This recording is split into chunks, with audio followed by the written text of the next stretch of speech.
আজ 20 সেপ্টেম্বর 2022 খ্রিস্টাব্দ, 5 আশ্বিন 1429 বঙ্গাব্দ, মঙ্গলবার।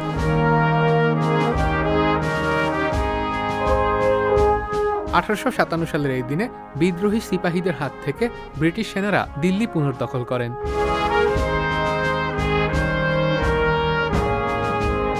1946 সালের এই দিনে প্রথম আন্তর্জাতিক কান চলচ্চিত্র উৎসব অনুষ্ঠিত হয়।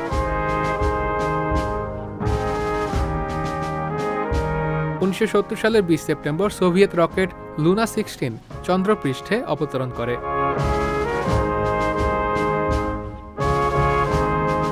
1973 সালের এই দিনে প্রথম নারী পুরুষ টেনিস ম্যাচে ববি রিগসকে পরাজিত করেন নারী খেলোয়াড় বিলি জিন কিংলং।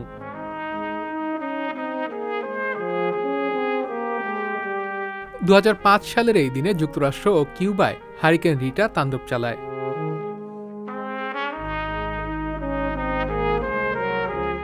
সংবাদ, ফিচার ও অনুষ্ঠানের জন্য ভিজিট করুন সংবাদ প্রকাশের ওয়েবসাইট এবং যুক্ত থাকুন ফেসবুক পেজ ও ইউটিউব চ্যানেলের সঙ্গে।